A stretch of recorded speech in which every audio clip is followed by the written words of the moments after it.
Hi friends, this is English grammar. SSC CGL previous year questions explain చేస్తున్నాను. చాలా clarity వినండి, నేను క్లియర్గా చెప్తున్నాను మీకు. క్వశ్చన్ నెంబర్ 1 చూడండి friends. The course begins dash January 7th and ends dash March 10th. ఎప్పుడైనా సరే మనకు బ్లాంక్స్ వచ్చినప్పుడు దాని పక్కన ఏమున్నదని చూసుకోవాలి. సో ప్రజెంట్ చూడండి, January and 7th ఉంది. సో దట్ మీన్ January అంటే ఏంటి, మంత్ డేట్ వచ్చినప్పుడు ఎప్పుడైనా బ్లాంక్లో మనకు ఆన్ అనే ప్రిపోజిషన్ రావాలి. చాలా బాగా గుర్తుపెట్టుకోండి. ఇది ఎస్ఎస్సి కానీ బ్యాంక్స్ కానీ ఎనీ కాంపిటేటివ్ ఫీల్డ్లో ఇంగ్లీష్లో వచ్చే క్వశ్చన్స్కి సాల్వ్ చేస్తున్నా.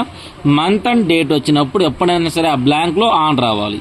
ఎట్ ద సేమ్ టైం ఇక్కడ కూడా చూడండి, March and 10th వచ్చింది. సో మంత్ డేట్ వచ్చినప్పుడు ఏమో రావాలి, ఆన్ రావాలి. This is model number 1. Next, I went to bed dash midnight. midnight అంటే ఏంటి, పర్టికులర్ టైం ఇచ్చిండు. midnight అంటే ఏంటి, particular time. That mean 12 AM అనమాట. midnight అంటే ఏంటి, 12 AM.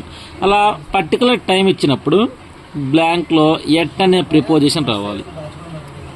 midnight అనేది particular time. At the same time కింద చూడండి, 5 o'clock.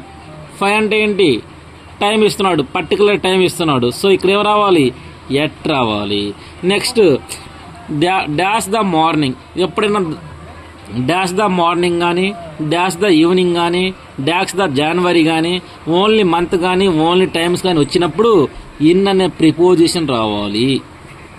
చూడండి, లాస్ట్ మళ్ళీ చెప్తున్నా, మంత్ అండ్ డేట్ వచ్చినప్పుడు ఆన్ రావాలి, మంత్ అండ్ డేట్ వచ్చినప్పుడు ఆన్ రావాలి, పర్టికులర్ టైం వచ్చినప్పుడు ఎట్ రావాలి, పర్టికులర్ టైం వచ్చినప్పుడు ఎట్ రావాలి, dash the morning dash the evening అలా వచ్చినప్పుడు బ్రాకెట్లో ఇన్ రావాలి. Thank you friends.